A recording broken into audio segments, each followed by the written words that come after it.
Okay, good evening, everybody.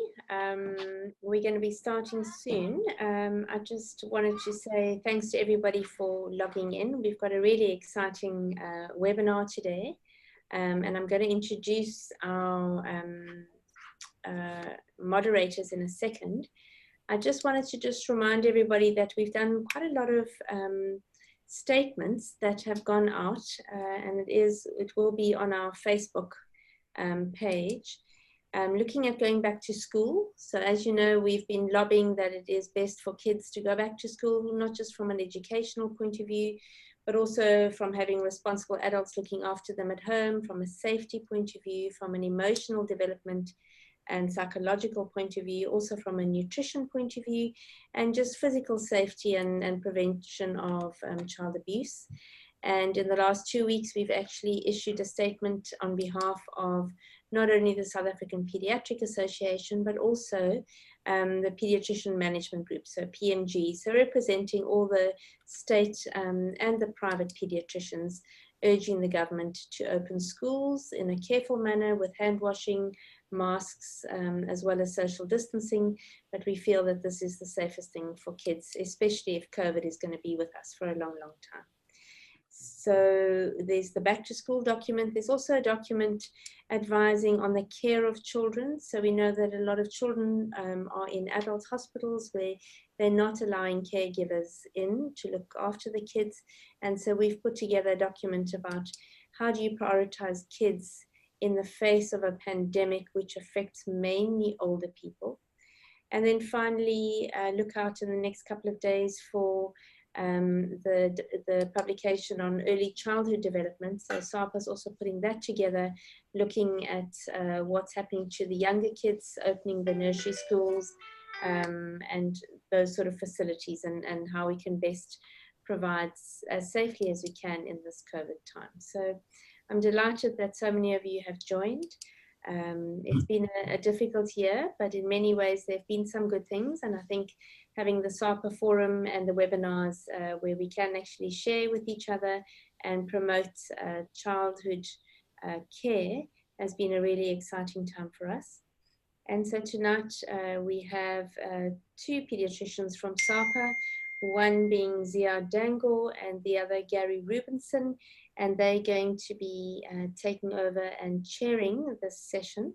And I'm going to hand over to them. Guys, you should be able to share your screens. So please feel free to go ahead. And Ziad, I see you're on, so go for it. Hey, good afternoon, everyone. I'm not sure if Gary's on. He's had some technical difficulties. Is he on, Minion, or? He's on his phone, and so he said he'll join in if he can connect properly. So okay, the floor is yours, Ziad. Okay, so let me start. So good afternoon, colleagues. Happy to have everyone on board this afternoon. And I think we've got a wonderful lineup, really leaders in the field talking to us about the updated pneumonia guidelines. What I'm going to do is I'm going to introduce all the speakers so that I don't interrupt them during their presentations. And what they've done, thankfully, is tried to put their presentations into one. And I think David Moore will share his screen with us shortly. So let me introduce them in the order that they're going to be speaking. First, we have Professor Robin Green from the University of Pretoria, and Robin needs no introduction. He's head of the Department of Pediatrics. He's a pediatric pulmonologist and very well read and learned in the field of the epidemiology of pneumonia, and he'll be talking to us about that. Then we go on to David Moore, and David Moore is a pediatric infectious disease specialist at the Krasani Baragwanath Hospital. He'll be going through the etiology of pneumonia, and a lot has happened in the last few years with that. Then we'll go on to Heather Zah. So Heather is head of pediatrics at UCT, and she'll be talking to us about the diagnosis of pneumonia. Then we have Tunis Evanant, who's an infectious disease specialist at the University of Pretoria, and he'll be talking to us about the treatment. And I think last we'll end with David and possibly Shabir Mahdi. Shabir is a director of vaccinology at the University of Witwatersrand. So he and David will take us to the end talking about the prevention of pneumonia. So we're very glad to have all our speakers. I thank you all speakers for giving us this opportunity and talking to us today. David, if you could start sharing your screen, and then we'll get Robin Green kicking off with the API.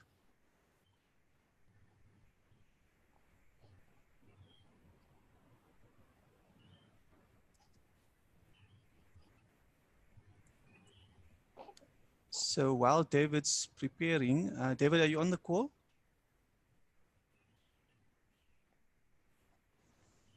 So we'll just give David a few seconds. While he's doing that, just to let everyone know that the community-acquired pneumonia guidelines have been published. They come in 4 parts in the South African Medical Journal, and they also come as a single part in the African Journal of Thoracic and Critical Care Medicine. So the links have been made available through the advert that went out. But if you didn't get it, then we will share this hopefully at the end of the presentation. And what we'll do is, colleagues, we'll keep the questions till the end. So what I'll ask you to do is that if you have questions as the speakers go along, maybe you can put that in the chat box. I'll collate those questions, and at the end we'll go through the question and answers with all the speakers. So thanks to David for sharing that. And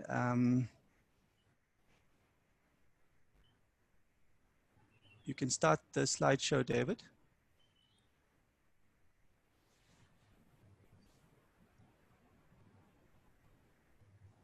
Can you see that, Ziad? We can see the screen, David, but it's showing all the slides as small slides, not as a full screen slide. Great. Let me try.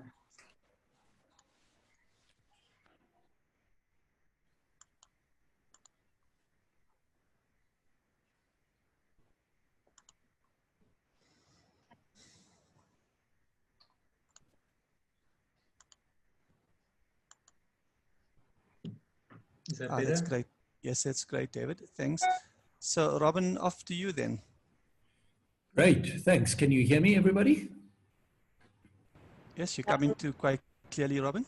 Perfect. Thanks, Dave, for putting the slides together. And may I thank SAPA for taking the lead in terms of the management of children, and especially the collateral damage regarding children in this time of crisis. And also may I express a word of thanks to all of you out there as pediatricians for being extra generous, caring and kind to your patients and your staff, because I think it's one of the reasons that we as a pediatric community have got through this crisis relatively unscathed. And I hope that it continues like that. Dave, I believe you're probably advancing the slides. So can I have the next one, please?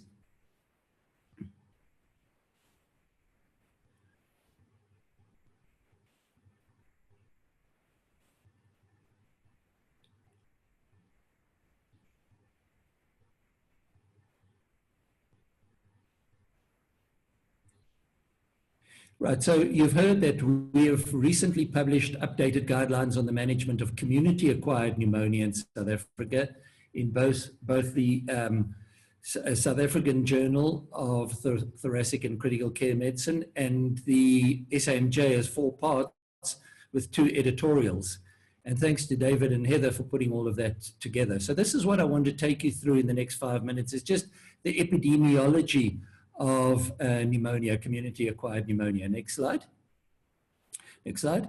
So it is quite true that all of us face children with pneumonia every day.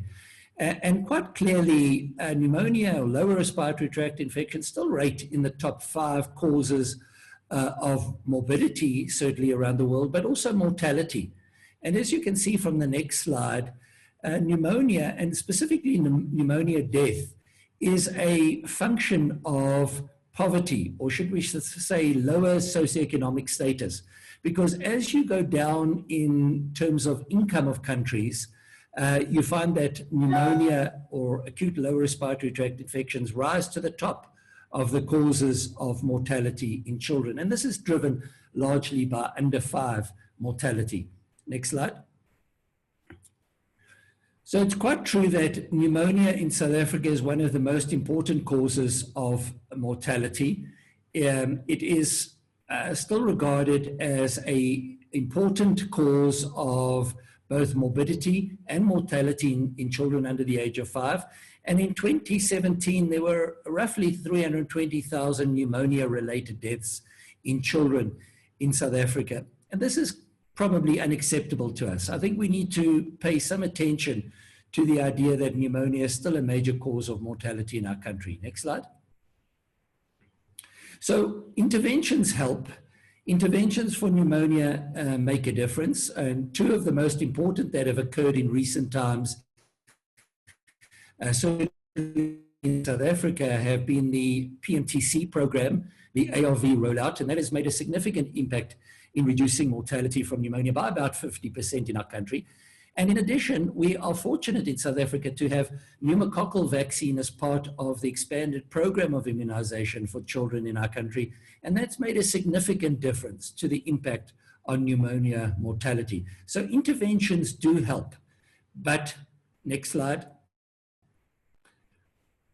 Unfortunately, despite this, pneumonia is still responsible for significant morbidity and mortality in our country. And studies have revealed that at least 2% of pneumonias end up in deaths in our hospital system. And this is driven largely by children admitted from poor socioeconomic circumstances. And remember, in addition, HIV is still with us, and HIV-exposed, uninfected children are also at risk of pneumonia and mortality from pneumonia. Next slide.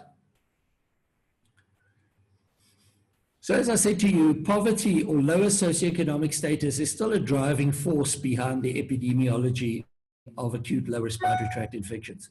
This slide from Heather Zaar's paper shows that, in fact, poverty drives most of the phenomena that result in increased susceptibility to pneumonia, including lack of immunization, HIV status, low birth weight status, malnutrition, an important cause and association with pneumonia, overcrowding, poor sanitation, lack of breastfeeding, and of course biomass smoke exposure, which is still a major problem in the poverty-ridden areas of our country.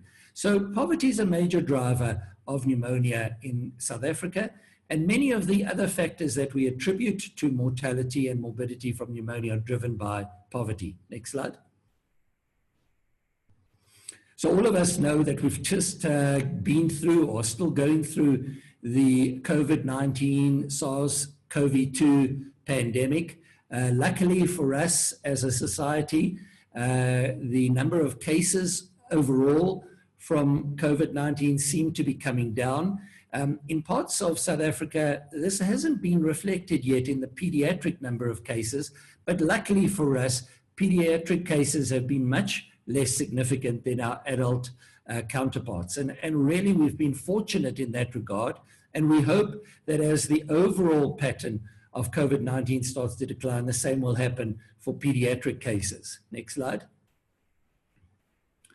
And of course, in the risk groups for COVID-19 are individuals, including children with underlying comorbidities. And we have to be realistic about that. Even in pediatrics, most of the hospitalizations and mortality from COVID-19 is in children who have underlying comorbidities, which include diabetes and malnutrition and associated immune-related defects. So next slide. And it's quite interesting that HIV status, as well as tuberculosis status, both current and past TB, have been identified as risk factors for COVID-related severity. And I think this is important to understand. In our adult colleagues, next slide, they've been very careful to suggest that HIV and potentially TB per se are not the risk factors, but that they're a hallmark for underlying additional comorbidities, including diabetes and hypertension. So that may not be a factor in children, and it may be that the immune dysregulation related to those two conditions put children at particular risk. But it is worthwhile remembering that in South Africa, TB and HIV, we now know, are risk factors for more severe COVID-19 and for hospitalization and mortality from this awful disease. Next slide. So in summary of the epidemiology, I think it's true that pneumonia or acute lower respiratory tract infections are still a marker of poverty and poor socioeconomic circumstances. Pneumonia is still an important cause of morbidity and mortality in South Africa. And unfortunately, as we've lived through this COVID-19 pandemic, it has risen the number of children admitted to hospital and intensive care with underlying comorbidities. Luckily for us, COVID-19 has not been a major disease in pediatrics, but hopefully that continues. Thank you very much for your attention, and may I just thank my team and my mentors for their support over the years. Thank you very much, everybody. Thanks very much, Robin, and we'll not take questions right now, but we'll move on to David Moore with the etiology side. Go ahead, David. Good afternoon, everybody, and thank you for the opportunity for presenting on this SAPA webinar. As we're all aware, there has been a tremendous impact on the spectrum of organisms that are implicated in causing pediatric pneumonia over the past 10 to 15 years or so. And a lot of this has been driven by the implementation of widespread use of conjugate vaccines in the expanded program on immunization, as Prof. Green has mentioned. Some vaccine probe studies which have been conducted in numerous contexts have shown the proportion of radiologically confirmed pneumonia cases that were attributable to Haemophilus influenza type B and to pneumococcus by comparing the prevalence of radiologically confirmed pneumonia in vaccinees to the disease rates as observed in placebo recipients. And as you can see from this slide, in the pre-vaccine era, around 17% of radiologically confirmed pneumonia cases were attributable to Haemophilus influenza type B using the vaccine probe approach.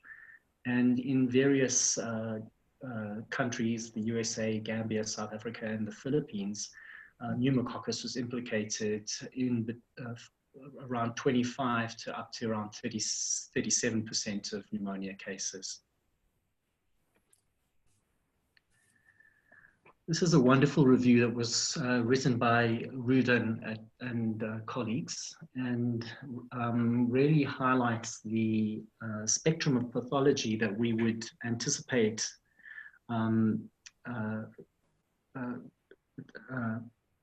confirming in children who have got pneumonia. This is a systematic review of pneumonia etiology studies from across the globe. And what Rudan and his co-authors did in the study was to really hone in on 4 important pneumonia pathogens, those being respiratory syncytial virus, influenza, pneumococcus, and H. influenza type B. And you can see that as the severity of the pneumonia increases from all acute lower respiratory tract infection cases through to severe ALRI, and then through to acute lower respiratory infection-related deaths, the proportion of disease which is attributable to bacterial causes increases. And this is from the pooled analysis from across the globe. I'm not sure that's true, but... This is an indication from the different WHO regions, but you can appreciate also that the milder cases had a larger proportion of viral infections. As severity increased, pneumococcus began playing more of an active role, and in the deaths as well, the bacteria were implicated. Also important to highlight that in those pie charts that represent the deaths, there is an obvious underrepresentation of the viral causes of lower respiratory tract infection. And this might speak to the fact that the the various studies that were incorporated into the systematic review were not using up-to-date molecular-based techniques to identify viral pathogens in pneumonia. I'd like at this juncture to comment on a number of very important multinational pneumonia etiology studies that have been conducted over the past 40 years or so. A very important and groundbreaking study was the Boston study, which is very ambitious, held throughout Latin America and a number of sites in Sub-Saharan Africa and in Southeast Asia. The Gabriel study is a more recent study which was determining the etiology of childhood pneumonia in hospitalized cases compared to children who were hospitalized but had a non-respiratory illness. And the Perch study, which is an important study which highlighted the etiological spectrum of pediatric pneumonia in children between the ages of 1 month and 59 months of age in 5 sub-Saharan African countries and 2 Southeast Asian countries. BOSTED stands for the Board on Science and Technology for International Development. This series of studies was conducted from mid-1980s through to the end of the 80s and incorporated numerous sites as shown in the previous slide. The sites enrolled cases over a 1 to 3 year period, and 11 countries were involved in the study. Over 8,400 patients were accrued during the course of the study. They included children between 0 and 59 months of age, but it must be highlighted that the age range of the enrolled children varied at each site. And they also looked at lower and upper respiratory tract etiology by including outpatient and inpatients. A summary estimate of the pathogens that were identified in these studies showed that in outpatient settings, the viral pathogens predominated, as would be expected. You can see on the left-hand side of the slide, whereas in hospitalized patients, also non-surprisingly, the viral pathogens were also important, and not surprisingly as well, that respiratory syncytial virus was found to be the most important pathogen. Amongst the bacterial pathogens in hospitalized patients, pneumococcus and Haemophilus influenza type B were the most important culprits.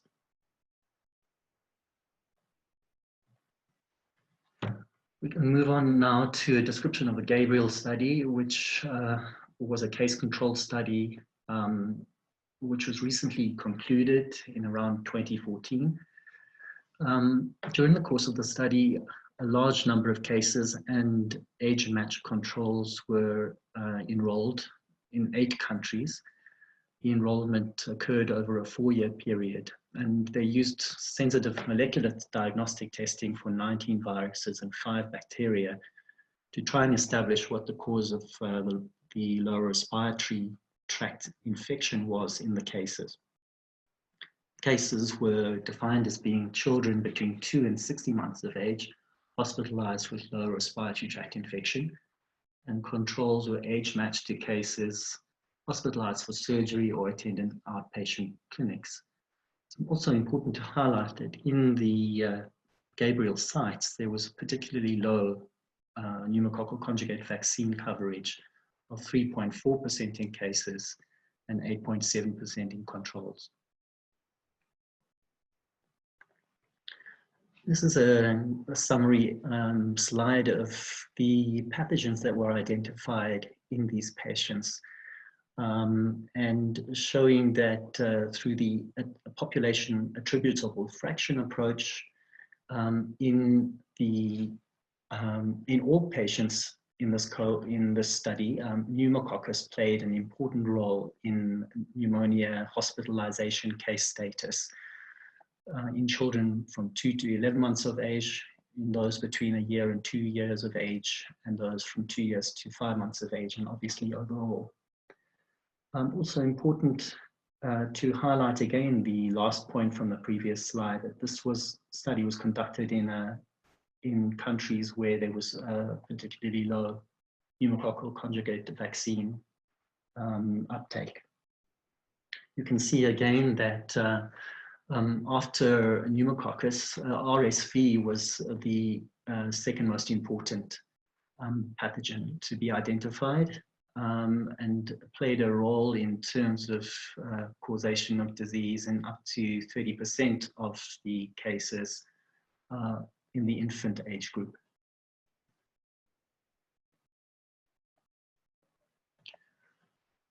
PERCH was another case-controlled study to determine the etiology of pediatric pneumonia. It was conducted in 5 sub-Saharan African countries and 2 in Southeast Asia.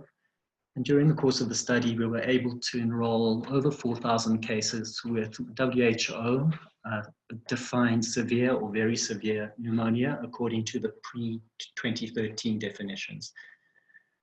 At the same time, we were able to enroll over 5,000 case controls who were age-matched, HIV status matched, and season-matched to the cases. Enrollment into PERCH occurred over a 24-month period at each of the study sites, and the end of enrollment occurred in the beginning of 2014. We used molecular diagnostic testing for 19 viruses, 11 bacteria, and 1 fungal species. And the cases were 1 to 5 months of age, 1 to 59 months of age, hospitalized, as I said before, with WHO severe or very severe pneumonia. There was reasonable PCV coverage during the course of the PERCH study in the study sites, with between around 66% of cases and 70% of controls being up to date with their PCV doses.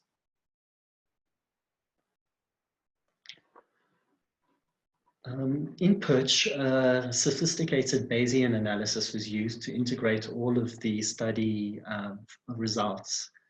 We used nasopharyngeal molecular analysis on the polymerase chain reaction as a bronze standard indicator, which we defined as being sensitive but not very specific for pneumonia, for disease actually occurring in the alveoli. And we used blood cultures as a silver standard indicator, being imperfectly sensitive, but having, and not very specific. But if a bacteria was identified in the context of a child that was presenting with severe pneumonia, and was a likely pneumonia-causing pathogen, we attributed that bacterial species to the pneumonia episode. Other more robust indicators of the actual cause of the pneumonia would have been lung aspirate samples, which were collected in a subset of patients in a few of the PERCH sites, including South Africa, and pleural fluid specimens as well in children who presented with evidence of pleural effusions.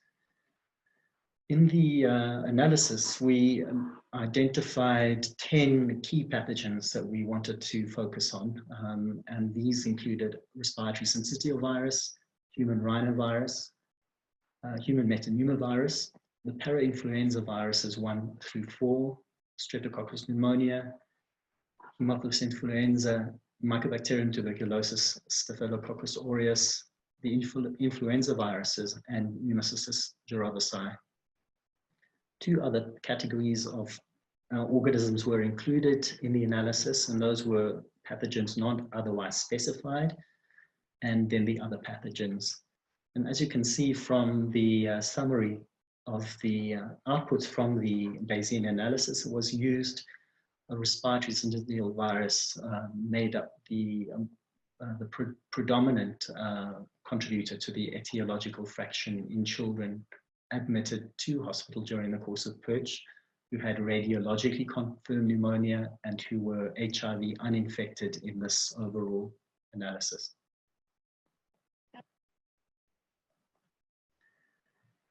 Despite the fact that viral species were predominant in the causation of pneumonia,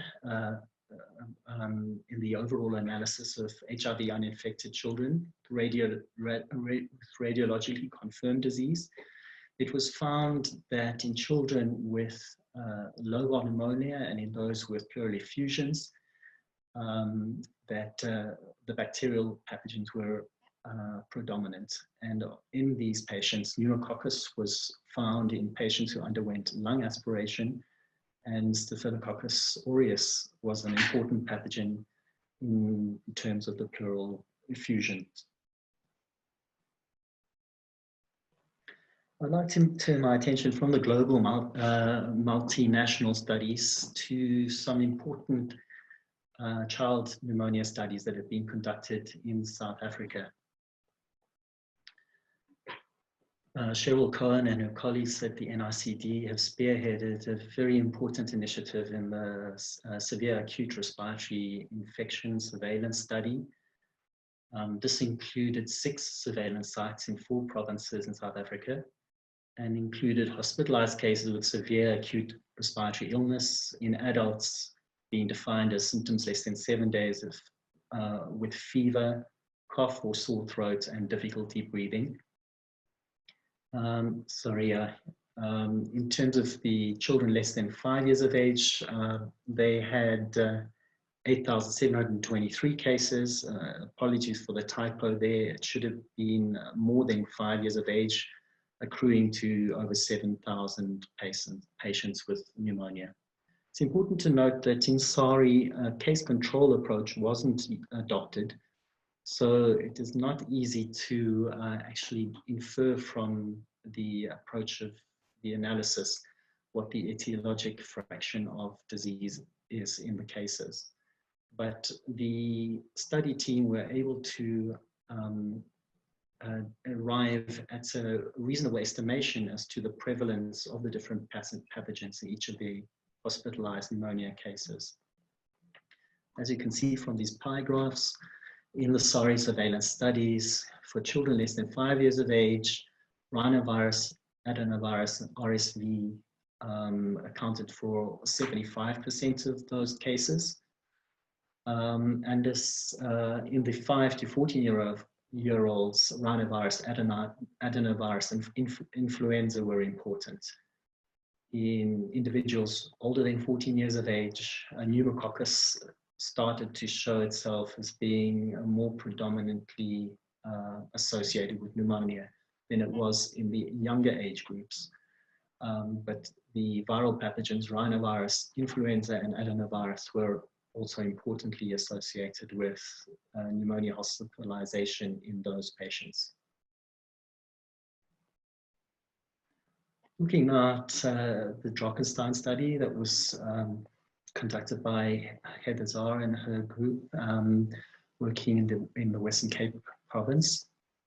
As we are aware this is a birth cohort study with longitudinal follow-up, including 3 sites in the Western Cape province and following 1,000 mother-child pairs prospectively over time, investigating the epidemiology, etiology, risk factors, and long-term outcomes of childhood pneumonia and determinants of child health in this cohort of patients.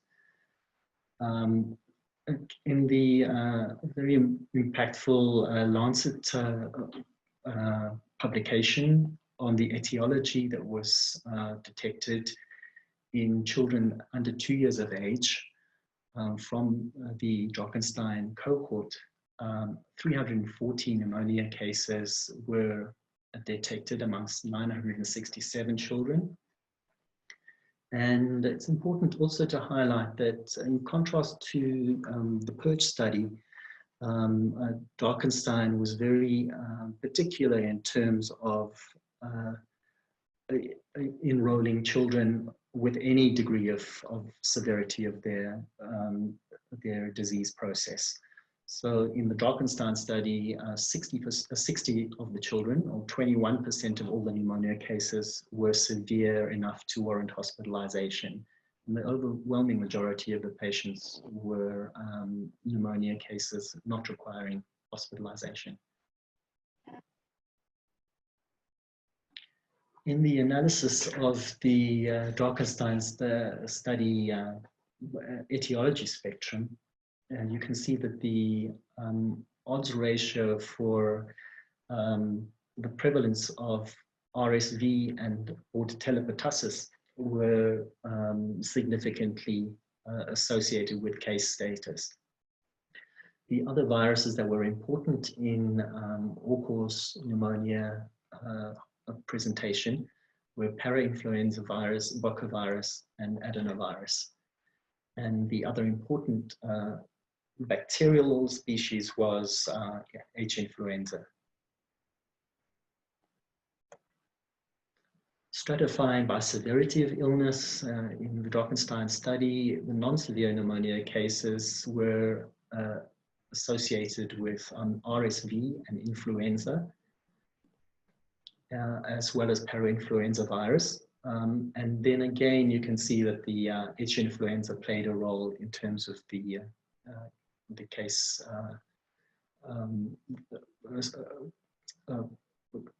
significance of association with case status. In the severe pneumonia cases that had been detected through the Drakenstein study surveillance, RSV was once again associated with case status, as was cytomegalovirus, but no bacterial species was significantly associated with case status in this setting.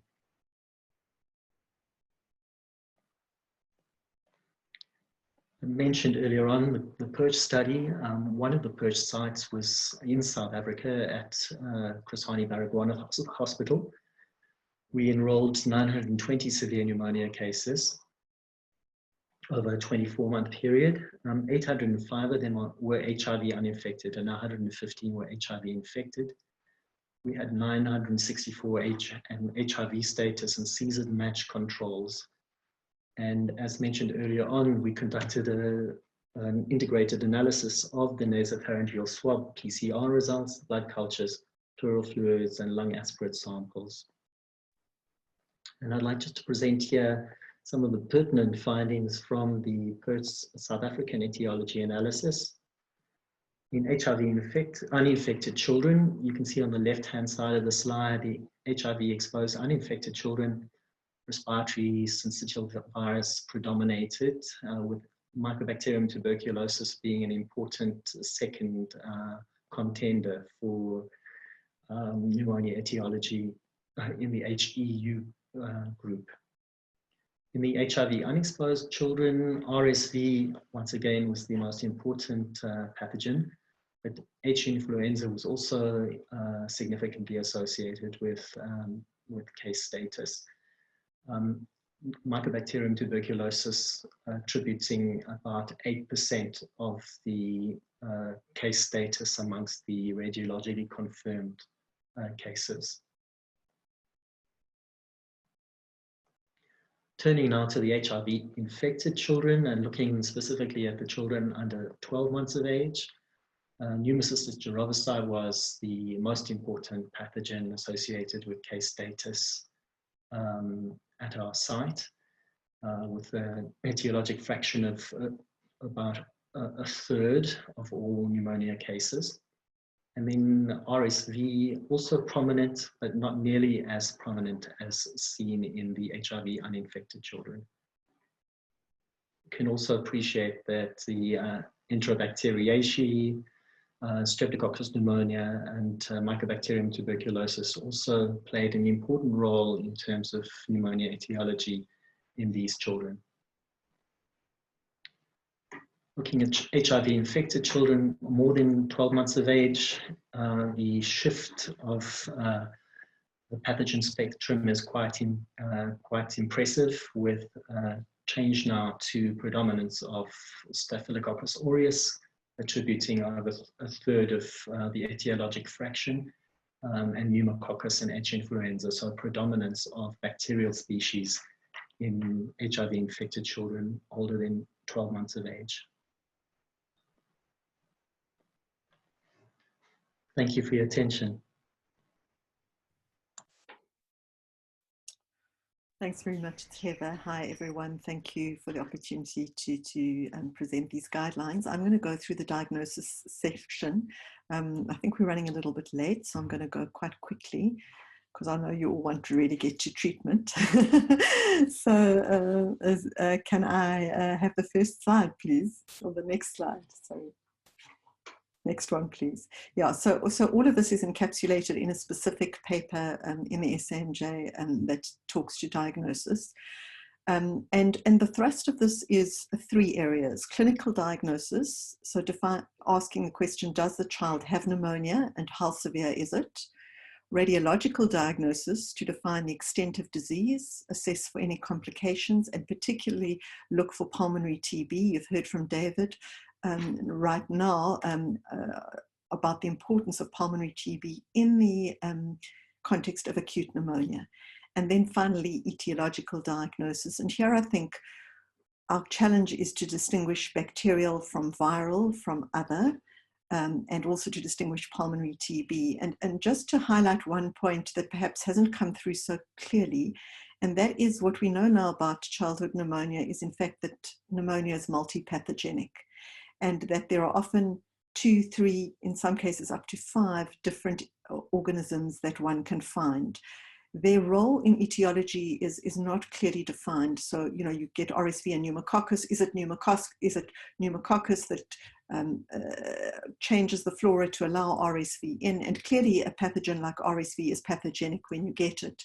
But I do want to highlight that etiology is not a simple yes or no answer often, and we're increasingly understanding is a complexity of interactions between different organisms. And that has bearing on the results.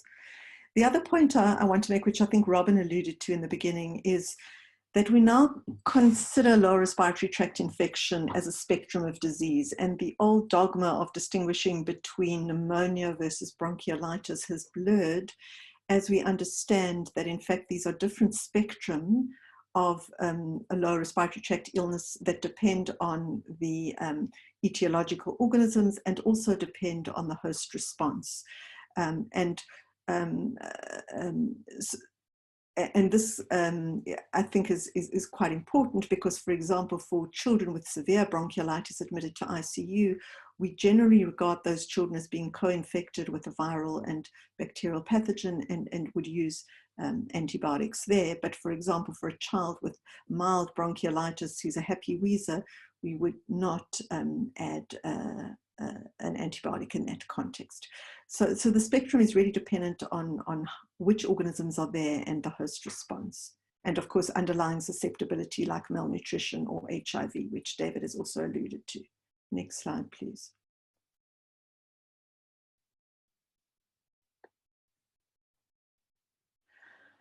Okay, so to turn to clinical diagnosis first, and I think that the WHO criteria remain the mainstay of clinical diagnosis in primary care settings particularly, and you'll all be aware of the 3 categories of diagnosis. A child, this is for children aged 2 to 59 months who have a cough or difficulty breathing. And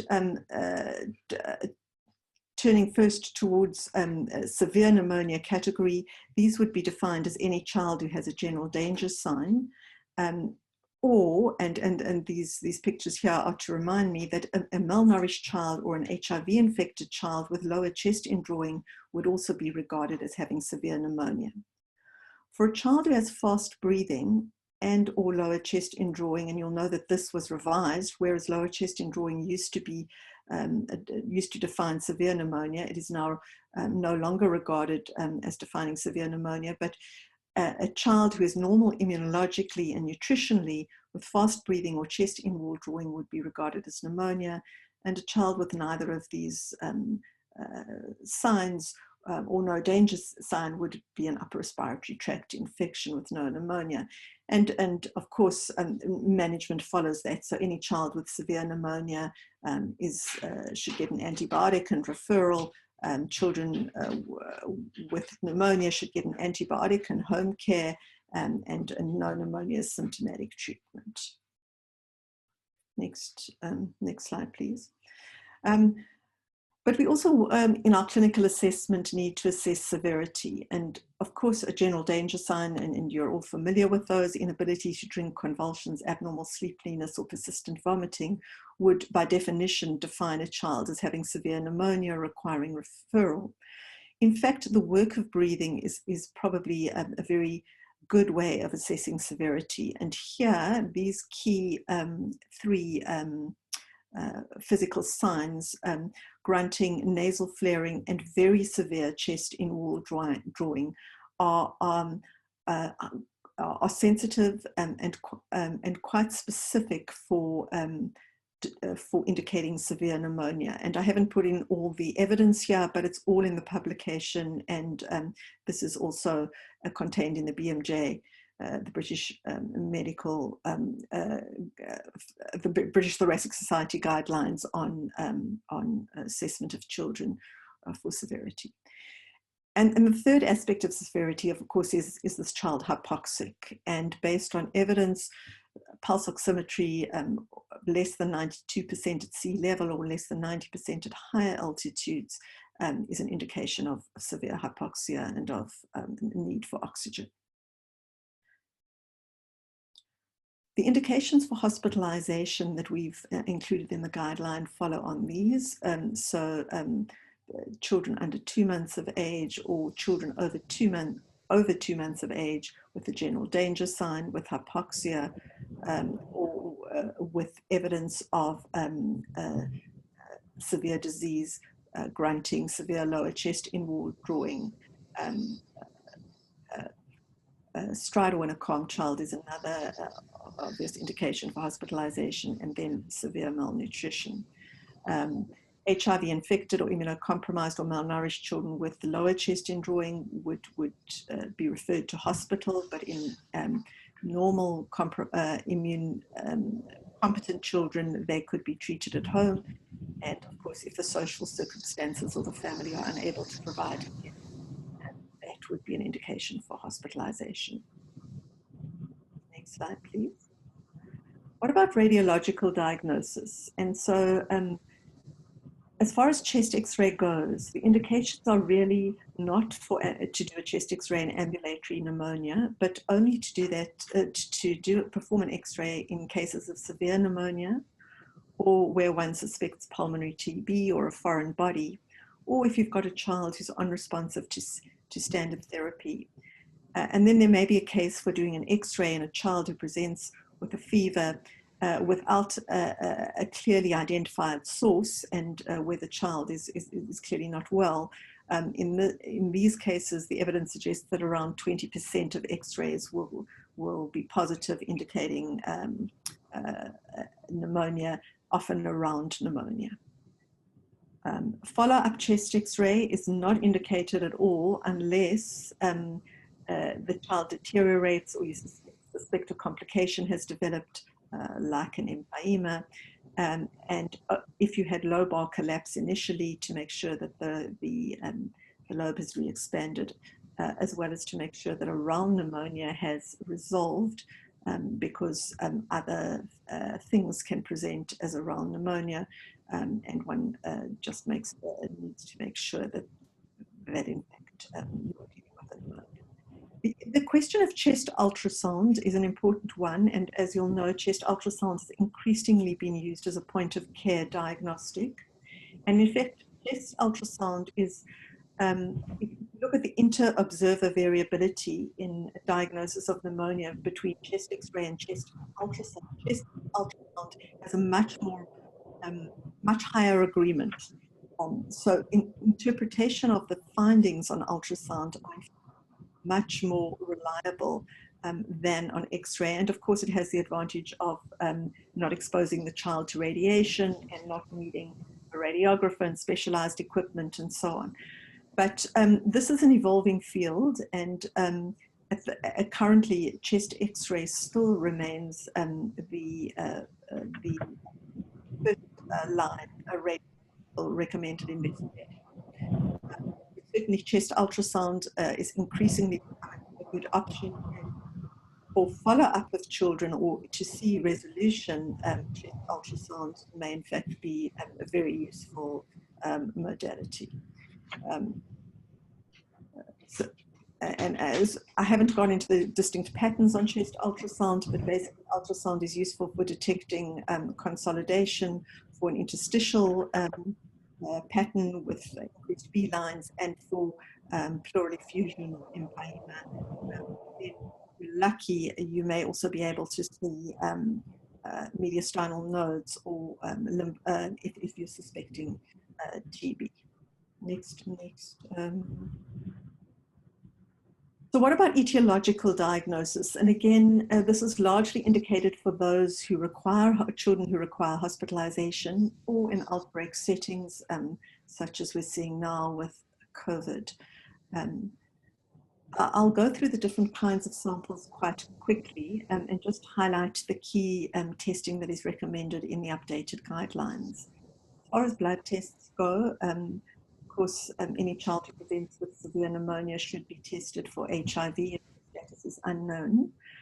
David has shown you some of the evidence for bacterial culture, and just to note that this is, it's highly, you know, if you get a positive culture, that's of course very useful and helpful for guiding antibiotic therapy, but the problem is that less than 5% of children with pneumonia, in fact, will have a positive culture, slightly higher in HIV-infected children. The yield is somewhat dependent on the amount of blood you put into the culture bottle.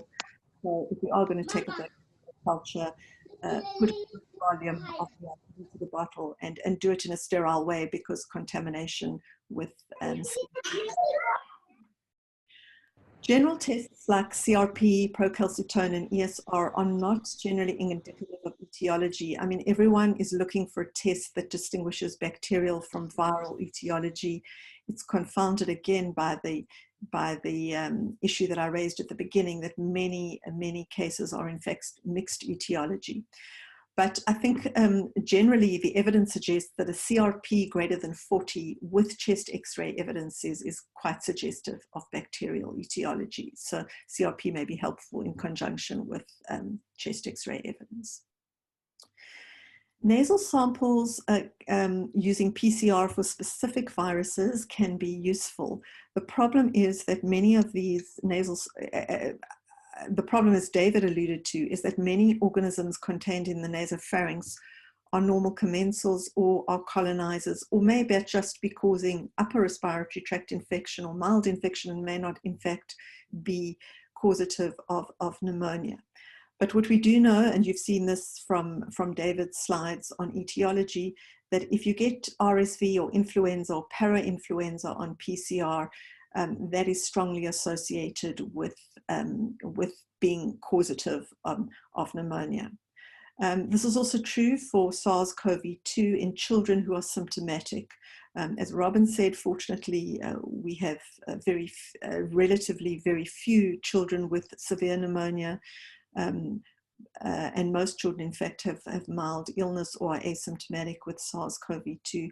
But a child with pneumonia in whom SARS-CoV-2 is obtained from a nasal sample has COVID. Just to say, the nasopharyngeal sampling was recommended before, but we now know that mid-turbinate nasal sampling, or even there's a recent paper showing that sampling from the anterior nares are almost as good as nasopharyngeal sampling for COVID. What about expectorated sputum or induced sputum? I think here there are three pathogens where it is possibly useful, and where studies have shown an increased yield over a nasal sample, and this is for pertussis, for M. tuberculosis, and for pneumocystis, where studies that have compared the yield on nasal samples compared to induced sputum have almost consistently shown much higher yields from induced sputum. Urine is generally not useful, and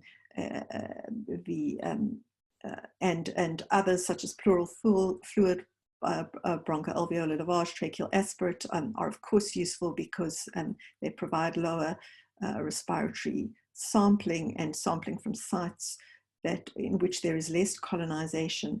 So if you have an intubated patient, or obviously if you have a child in whom you have, you're going to put in an intercostal drain, sending pleural fluid is very useful for bacterial culture and for PCR for viruses, as well as for M. tuberculosis culture and expert ultra. Next slide, please.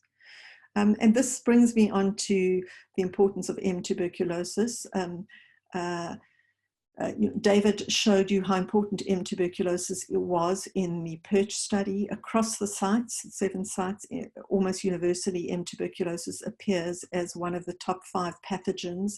And remember, this is in children with acute severe pneumonia. In Drakenstein, similarly, we found very high rates of M. tuberculosis in the setting of acute pneumonia. And David has done seminal studies at Baragwanath showing that children who present with culture-confirmed M. tuberculosis, in fact, have very short duration of cough. They present with acute symptoms. There's a meta-analysis of studies that has found that 8% of children with pneumonia, in fact, have culture-confirmed M. tuberculosis, bearing in mind that culture is often not positive in children who we think has M. tuberculosis. This is probably much higher. And so who do we recommend TB investigations in? Because as you've heard, there's a very high burden of childhood pneumonia. And so the guidelines are currently recommending that any child, and this is obviously specific to South Africa and specific to a high TB context, but any child with severe pneumonia should have investigations for M. tuberculosis. And a child with non-severe pneumonia who has any one of the following should also be investigated: a positive tuberculin skin test, a household contact of TB, loss of weight or failure to thrive, malnourished, or a child who is living with HIV. And I must stress that even children on antiretroviral therapy are at higher risk for TB than those who are HIV uninfected, and the risk of TB in these children is still substantial. In terms of which investigation to do, I spoke about chest x-rays. Clearly they have their limits, but if you get any of the classic signs of M2B, and if you see a nice donut sign on the lateral x-ray, that's very helpful. And then in terms of microbiological confirmation, repeat induced sputum samples for expert ultra and culture, I think are probably going to give you the highest yield. And we're fortunate to have this platform in South Africa. So the next few slides are just a summary. These tables are in the guidelines of the use of different tests for diagnosis, the advantages and disadvantages, pulse oximetry, sorry, okay, that's fine. I just want to do the radiological tests of chest x-ray and ultrasound, blood culture and sensitivity, which I've spoken about. Blood molecular testing I didn't mention. For example, this is Lit-A for pneumococcus. Although this is more sensitive than blood culture, it is, however, it lacks specificity. So what that means is children who are colonized with strep pneumonia will also test positive on molecular testing on blood, and the same is true for urine testing. And so this is the problem with that testing. Serology is really only for epidemiological studies. Biomarker detection is an area of emerging interest and a lot of work being done, but we do not yet have a test that is widely available for clinical use. Okay, HIV, and as I said, the available biomarkers, which are general biomarkers, are generally not good enough to distinguish bacterial from viral, other than perhaps a CRP over 40 with X-ray changes. Next slide, please. Oh, there's a slide missing. The nasal, did I miss it, of nasal samples and induced sputum? Huh? No, it's gone, sorry. Well, the slide of nasal samples and induced sputum is missing, but it says the same messages that I've sent before, that the problem is distinguishing pathogens from colonizing organisms, but there are particular organisms that are pathognomonic and strongly associated with pneumonia, and we've discussed those. And then these last two samples I also mentioned already. I think these are really only used in hospital settings, and most clinicians will be relying on nasal samples or on expectorated or induced sputum. Just check, can I just check if the slide didn't get mixed up, if it's not still coming? So, no. Okay, sorry, one missing slide. Thank you very much. Thanks, Heather. So we'll go on to Theuns now. Yeah, I want to start off by thanking Heather and Gary for inviting me. I want to thank David for all the hard work that he's putting in behind the scenes, and then I want to thank Robin for his support. So if you look at the antibiotic treatment of, slide please, antibiotic treatment of pneumonia, there are several factors that you need to consider before you make a decision and before you draw up guidelines. We spoke quite a lot about the likely etiology. You need to consider the age of a child, very important if a child's in the neonatal period, or if it's an older child. You need to think of previous treatment that the child has had. Are there resistance to some of the antimicrobials? And then you need to take into consideration host factors like the HIV status, nutritional status, vaccination status. All of these things may show you a different etiology, or you may need to be much more aggressive in your management. Important at the bottom, where all children with signs of pneumonia or severe pneumonia should receive antibiotics. So if you then look at the route of antibiotic administration, oral therapy is preferable, and even in your more severe pneumonia, you can use the oral route. We like to reserve a parenteral treatment to children in ICU, those too ill to tolerate, because there are risks associated with IV use, and we try to de-escalate as soon as possible. As a rule, we try and treat for 5 days, but you may need to treat for longer when you've got severe and complicated disease. And then you need to look at your microbiology results. Staphylococcal pneumonia, typically very difficult to treat. If it's bacteremic, you may need to treat up to 28 days and sometimes even longer. In uncomplicated staph pneumonia, you may go a bit shorter, but all of this is dependent on the complications and the response to your treatment. So if we then look at the empiric antibiotic therapy that we're suggesting, we've divided into children younger than 1 month and children older than 1 month. And for empiric first-line therapy in the young child, the suggestion is to use ampicillin and gentamicin, as we've had for years, to cover the typical neonatal organisms like Grubby, Streptococcus, some of the gram-negatives, and your Listeria. If there's a poor response, you can go on to ceftriaxone or cefotaxime. And the moment you've got negative culture and the child's better, you can switch to oral therapy. If you've got positive cultures, direct your therapy then to whatever you've cultured. And if you find atypical organisms like Chlamydia trachomatis, you need to add macrolide antibiotics. If you look at the older child, and I've not put in all the doses and the durations into these slides because then they become very busy, so you can just go to the article. This is quite an extensive table with doses, duration, etc. So for children older than one month, we'd like on the outpatient basis try and use amoxicillin as far as possible. If there's a poor response, to go into amoxiclav, and always think of your atypical organisms where you may need to use a macrolide antibiotic. For the inpatients, again, as I've said before, you can use oral treatment. You can use amoxiclav IV as a first line. And the reason for amoxiclav being the first choice is that we're looking at, with the etiology known now post pneumococcal vaccination, that we're looking at Staphylococcus aureus and non-typable Haemophilus. And those are the two most important organisms to cover in the post-pneumococcal area.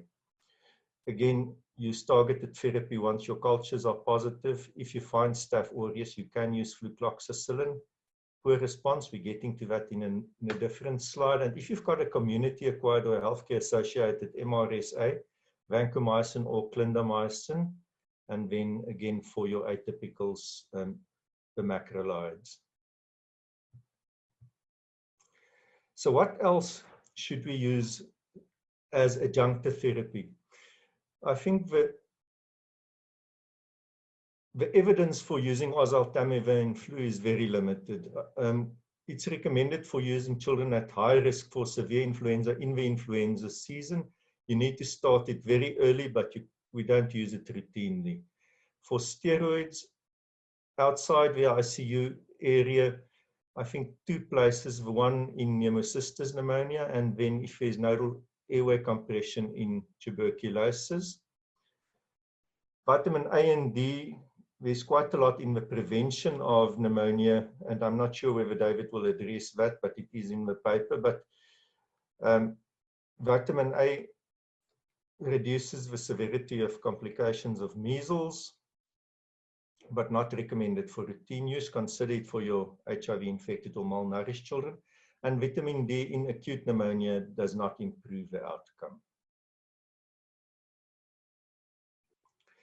So when your child is not responding to therapy, this is a whole lecture on its own. I'm just going to try and summarize. Things that you need to consider will be infection with tuberculosis, viruses, fungi, atypical organisms.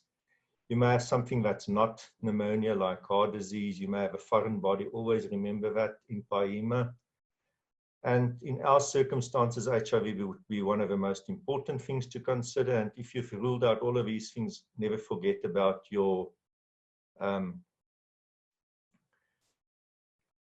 primary immunodeficiencies. So what should we do if a child does not respond? If we've started with amoxicillin, you can go on to amoxiclavulanate, or you can go into a ceftriaxone should amoxiclavulanate not work in children who's should it not work. Next slide, please.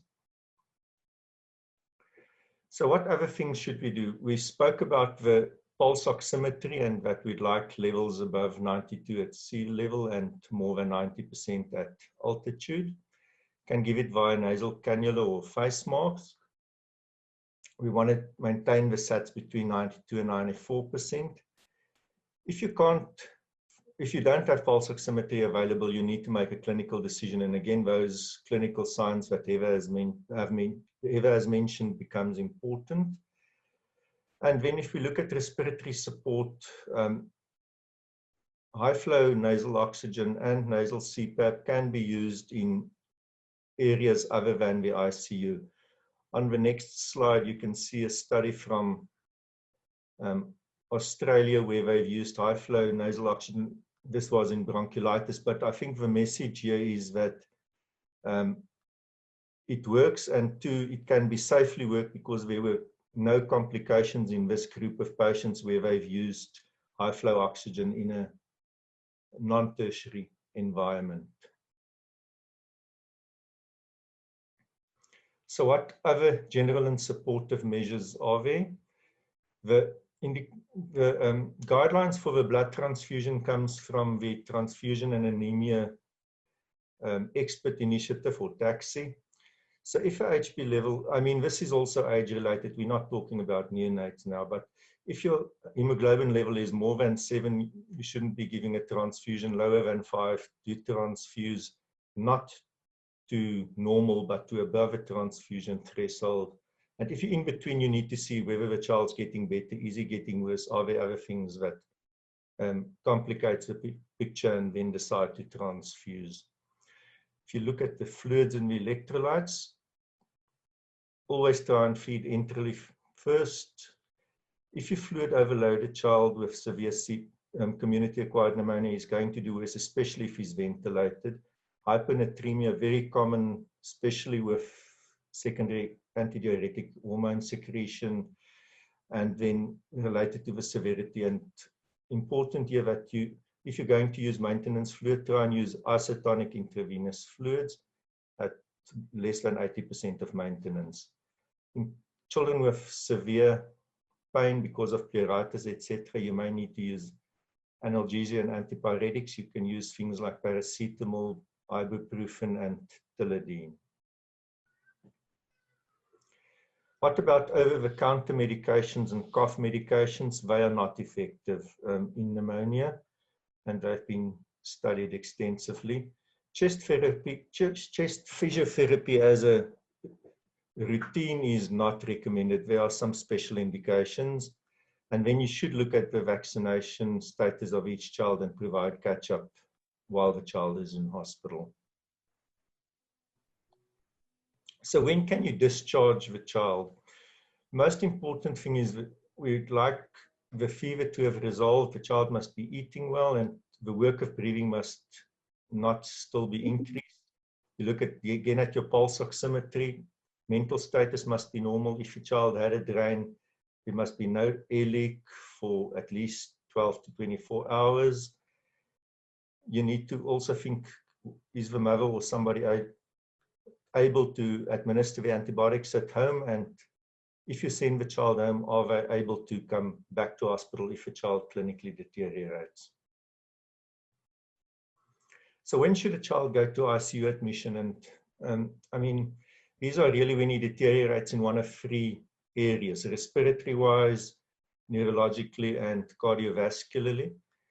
If you think of respiratory reasons to put a child into ICU, would be apnea, increased oxygen requirements. And I think for me, the most important things, and I think that's where registrars often, when they're junior, do not appreciate how important this is. You need to look at the effort of breathing and think of imminent respiratory collapse and send the child to ICU, even though this is a more subjective measurement. Think about airway patency in a child with decreased level of consciousness, and cardiovascular instability speaks for itself. So if you're going to send the child to ICU, don't delay your antibiotics, but try and do your blood cultures before you send the child there and de-escalate.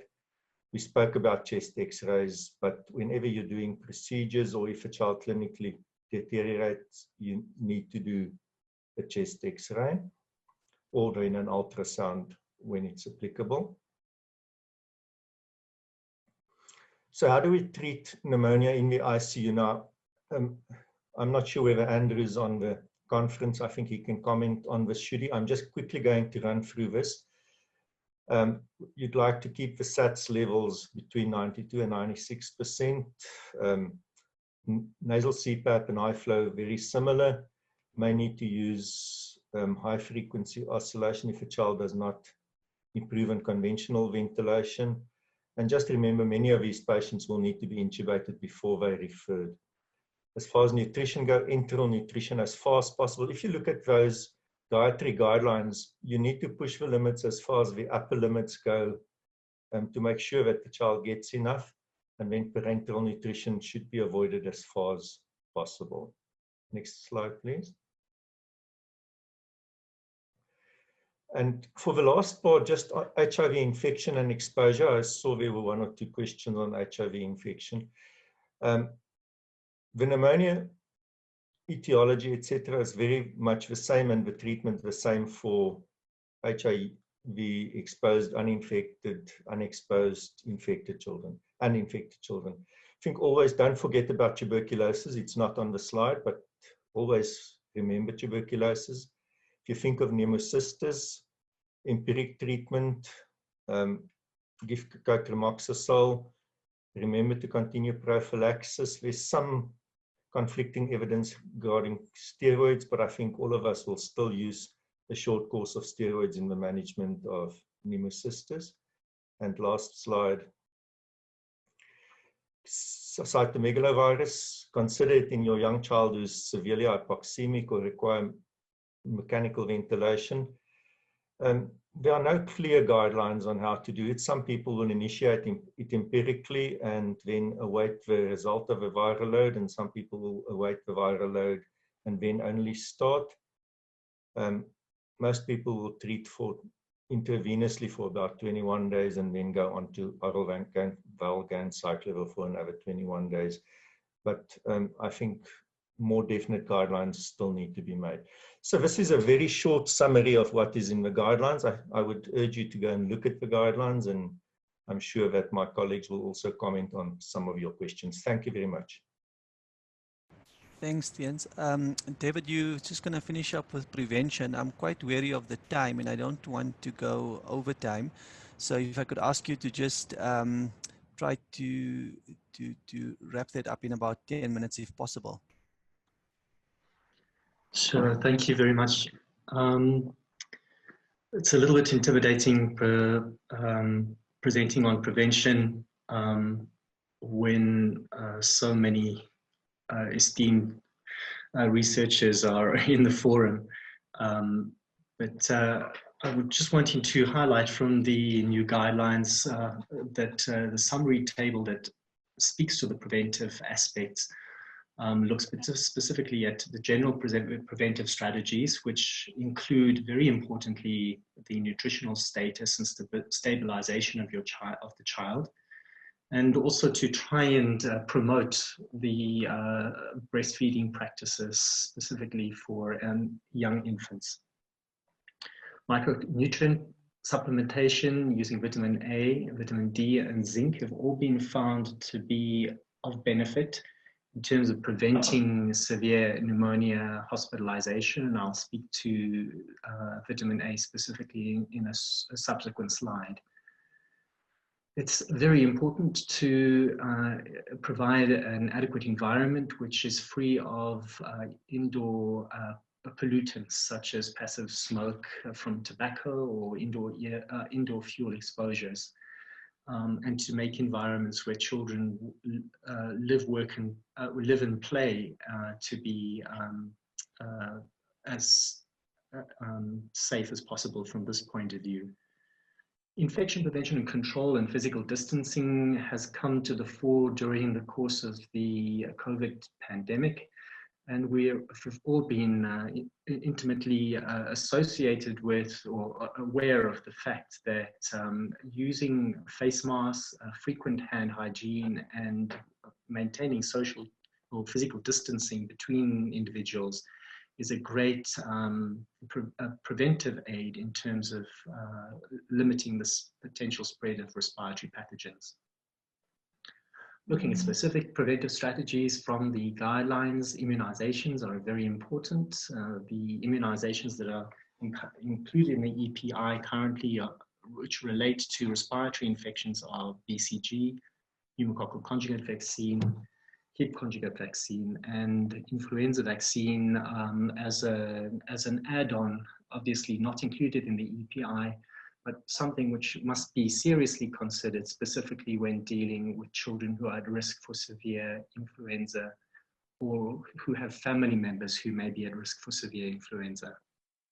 Measles-containing vaccine is also important, and the impact that measles-containing vaccine has had on global child health in reducing measles-associated pneumonia has been hugely impactful. Combination antiretroviral therapy for HIV-infected patients is a life-saving therapy, and thankfully the updated South African HIV guidelines, which were circulated towards the end of 2019 have encouraged the use of both HIV testing and expedited access onto antiretroviral therapy for HIV-infected children. Prophylactic measures for PCP and for tuberculosis have also been highlighted as important preventive measures in the guidelines. There is at the moment little evidence to suggest that prevention of cytomegalovirus related illness is of any benefit in HIV infected children.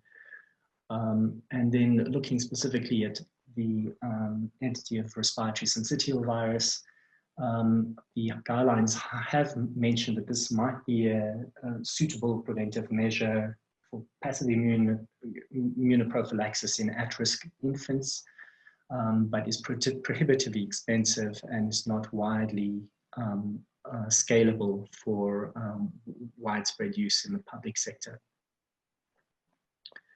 This slide highlights the impact of exclusive breastfeeding on childhood pneumonia, and you can see in the red highlight boxes that compared to exclusive breastfeeding, pneumonia incidence was increased in children who were predominantly breastfed.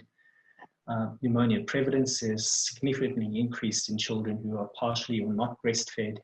Pneumonia mortality, all-cause mortality, pneumonia hospitalization and all-cause hospitalization also increased compared to children who are exclusively breastfed.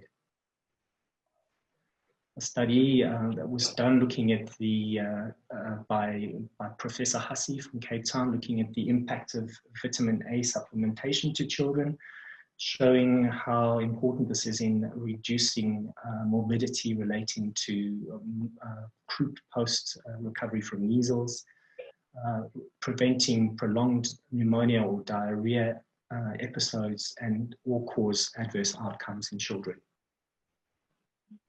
This is a lovely systematic review by Butter and colleagues that was published in 1999 that shows the impact of routine zinc supplementation, either short course or as continuous therapy, in preventing both diarrheal and pneumonia incidence. And you can see that significantly reduced odds ratio for continuous therapy against pneumonia using zinc. And we would recommend 10 milligrams per day for children less than 1 year of age and 20 milligrams per day for older children. This is an important study that was published recently in Lancet Global Health with Professor Zahar and Dr. Vanker being the authors of the study. This study looked at the impact of indoor air pollution as well as tobacco smoke exposure on lung health in children that were participating in the Drakenstein study.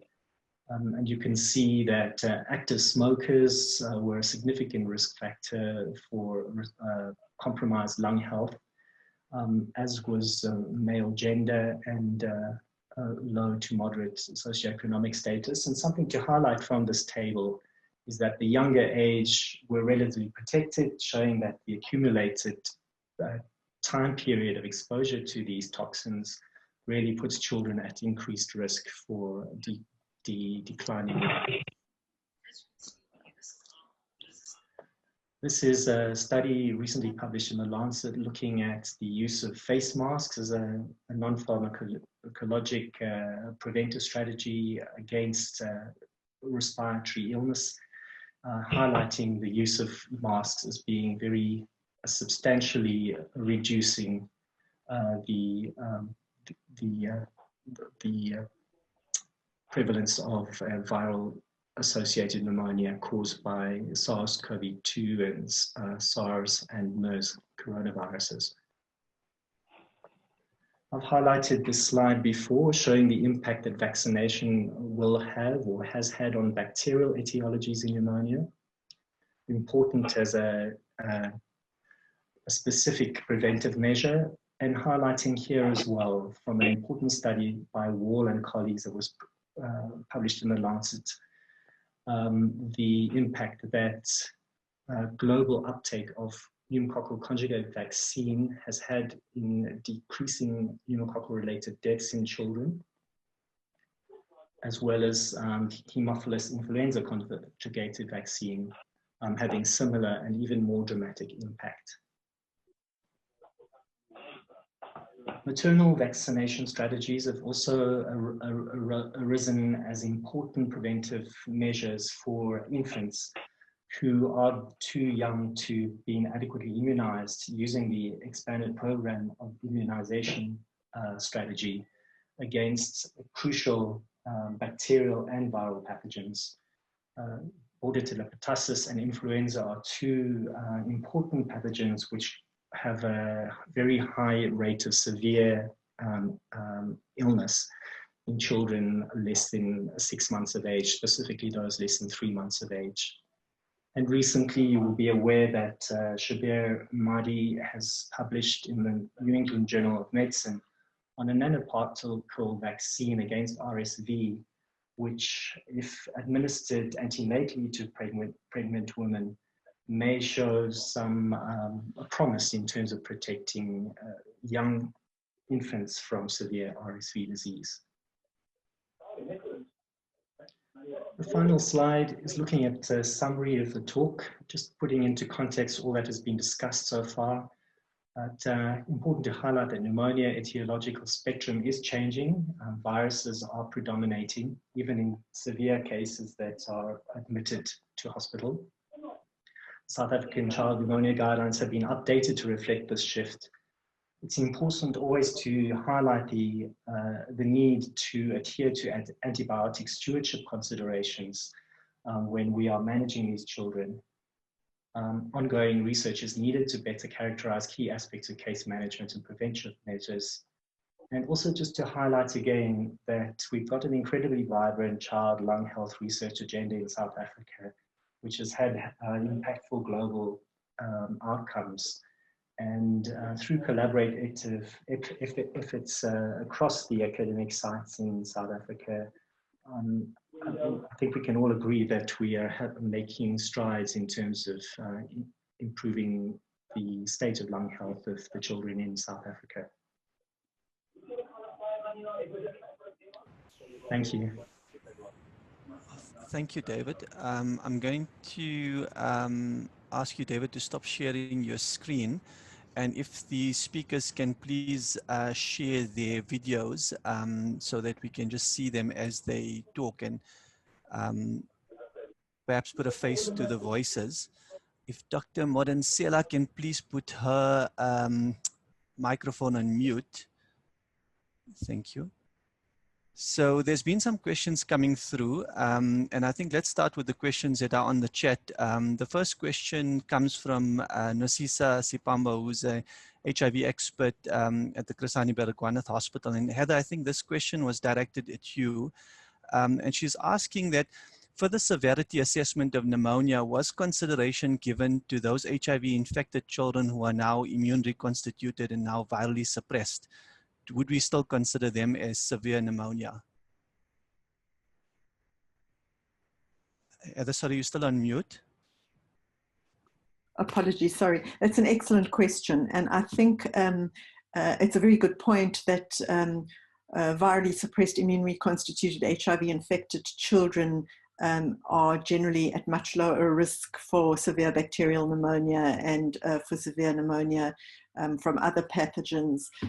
So I guess we should probably have qualified that and to say that where HIV-infected children have well-controlled HIV and the social circumstances are good, one could consider those with lower chest indrawing within the same category as immunocompetent children.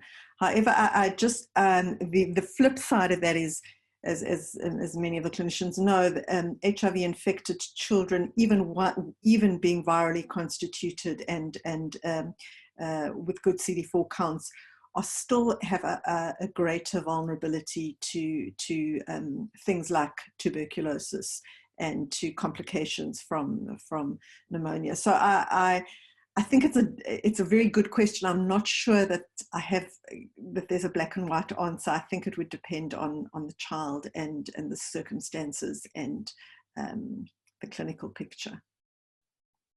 Okay, thanks, Heather. That's I hope that answers Nasisa's question to a large degree. But while I got you, Heather, can I just ask you the next question that comes from Harun, and he says that how useful would a tracheal aspirate be in an intubated child? Does it not reveal that the child just has some colonization of that tract? Thank you. Yes. Again, a really good question. And I think also it depends on how quickly the aspirate is done. So certainly, by the time the ET tube is in for a few days, there's colonization, and one would expect the isolate to reflect some of that. If it's done quite quickly, though, you may get true pathogen. And also, similar to nasal aspirates or nasal sample, it depends on what you get. If you get RSV, you get influenza, you get parainfluenza, you get SARS-CoV-2, you get M. tuberculosis, bordetella, those are all strongly associated with disease. So you would regard those as pathogens. The other thing people have done is look at quantitative cutoffs. So there's this, how do you decide whether pneumococcus is a pathogen or not if you get it from the respiratory tract? And there have been quantitative cutoffs. Perch, for example, developed a quantitative cutoff. We have a similar quantitative cutoff in Drakenstein, where you can quantify the amount by PCR. You can quantify the amount of organism that is actually present, and a particular cutoff, particularly for pneumococcus, is associated with the disease. So that is another way of trying to distinguish colonizing from truly pathogenic organisms. Unfortunately, they're not clear cutoffs for many organisms. For pneumococcus, there is a clear cutoff. That's the one organism that there is, for which a quantitative load may be helpful. Okay, thanks for that. While I'm on the line, can I just say, and I forgot to say that, I wasn't focused on this, but I just want to acknowledge the many people who've contributed to these guidelines and who haven't spoken today. There's a large author list, co-author list. These guidelines took a few years off my life and other people's lives. So we're very happy to see them actually out, but many people contributed to these, and I just want to really acknowledge everyone's input. Thanks. Absolutely, Heather. I think the amount of work that's gone into this is phenomenal and really worthwhile, especially in the current context that we have this this wonderful guideline. So I think the next few questions we'll take it to Theuns. If you can perhaps answer one or two of these questions. So the one question was the use of co-amoxiclav in under 2 months of age. I think this is probably related to those neonates that you down or you changed to amoxiclav. And the second question is there any evidence for the use of zinc in pneumonia in the acute setting, not in the prevention?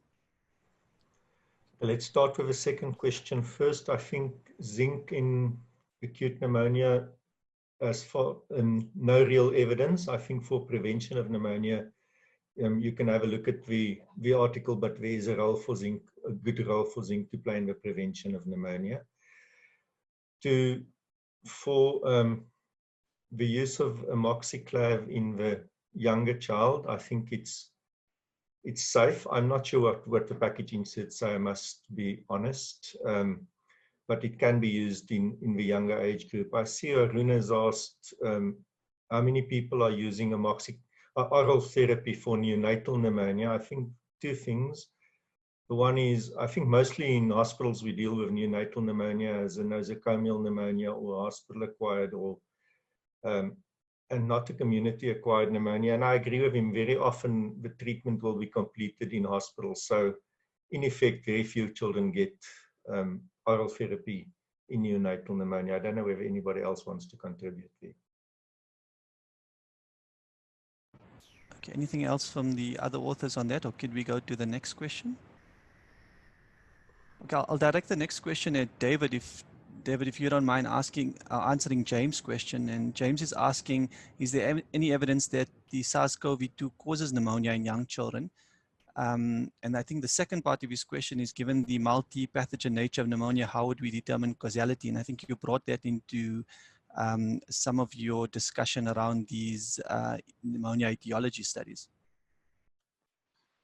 Thanks for the questions, James. Yeah, so our experience, as I'm sure yours has been at Red Cross, is that we've had an astounding dearth of respiratory-related illness, obviously as a consequence of the lockdown and the non-pharmaceutical measures which have been put in place to disrupt seasonal respiratory viral transmission in the communities that we serve, but highlighting specifically the fact that the overwhelming majority of the SARS-CoV-2 confirmed patients that we're dealing with in the pediatric side have been non-respiratory in nature. And I'm sure that is your experience as well, having dealt with the first onslaught of pediatric COVID-19 cases in South Africa in the Western Province. Shabir and I have thought that if we were going to be running a PERCH quantitative analysis or the integrated Bayesian analysis as to whether SARS-CoV-2 is associated with case status, that cases being WHO severe or very severe pneumonia, we would probably find that it is not strongly associated with pneumonia case status in pediatric patients. Going on to the second question and co-infections, as was very eloquently highlighted by Prof. Zar when she was mentioning her approach to the diagnostics in pediatric pneumonia. I can only reiterate what she said earlier on.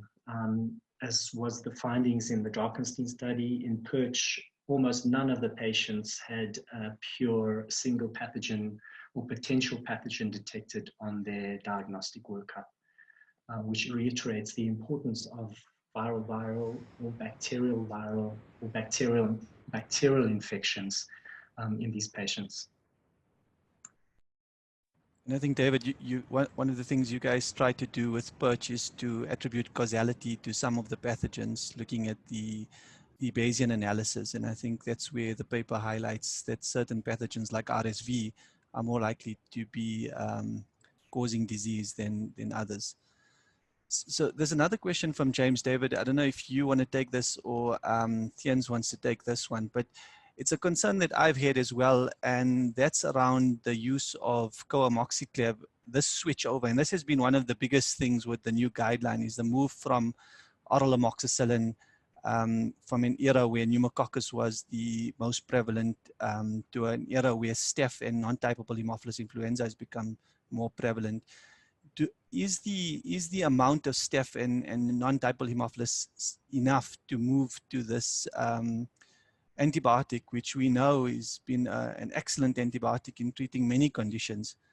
And the point they highlight is that the impact on resistance, especially gram-negative resistance and side effect profiles. I'll just start off, and I'm sure somebody will add to what I have to say. I think the main thing is looking at the bronchiolitis part of James's question. I think if we're not going to use antibiotics previously for a child with bronchiolitis, these guidelines are not going to make you use bronchiolitis augmentin to treat your bronchiolitis. I think in the end, we had to decide what are we treating, and the evidence shows that we need to cover staphs and non-typable. So I think this was the reason why we decided to use amoxiclav. I don't know whether Gary or anyone else wants to add. Anybody else wants to come in here? Heather? Okay, if I can just, so I want to make one thing clear. Co-amoxiclav is not recommended for ambulatory pneumonia. The guideline for ambulatory pneumonia is still high-dose amoxicillin. Co-amoxiclav is only recommended for severe hospitalized pneumonia where you would have used where we, in the cases that you would have used antibiotics, as Tiens has said. And I think this is based on Perch data, on Drakenstein data, on the evolving local data that shows with high coverage with PCV13 and HIB, the major bacterial pathogens that we're now addressing are non-typable Haemophilus and Staph aureus. And so for children who are severely ill, hospitalized with pneumonia, where you want to cover bacterial pathogens and who are immunized, I think one has to choose an antibiotic that is most likely to be effective. And based on that, this was the reason for the switch. But it's only for severe pneumonia where antibiotics would have been used. Thanks for that, Heather. Can I think there's just one more question and then we'll wrap it up. It's a question again from Nasisa to say that the guidelines recommending 42 days for treatment of suspected CMV and pneumonitis, and she wants a bit of clarity on the evidence for this duration of therapy. Jens, maybe you can answer this. I think she knows more about it than I do, but I think in the end, there are so many people with different protocols for CMV, and there's very little proof to rely on. And in the end, the guideline tried to remain consistent with what is written in the EDL. And I don't think we've got enough evidence to make any hard and fast guideline that differs from the EDL. Again, maybe Gary would like to comment. I don't know if Gary's able to at the moment. He's still on his phone because of power outages. Gary, are you there? Don't think so. So I think that's the lot of the questions that we've had. Just to say a heartfelt thank you from SAPA's point of view to the speakers. I mean, not only for giving up their time on this evening to talk to us about this and detail a lot of the stuff that I think was not even in the guideline, giving the background information that really captures why they made some of these decisions in the guideline. So we really appreciate that. And for coming out with this guideline, Heather, as you mentioned, it took a lot of time and a lot of effort from multiple people. So we do thank you. We do thank you for publishing this guideline at the time where we really need it. Mignon, do you want to have any final last words? I just want to say thank you very much to the speakers. Thank you very much to the chairs, Ziad and Gary, even though he was in absentia.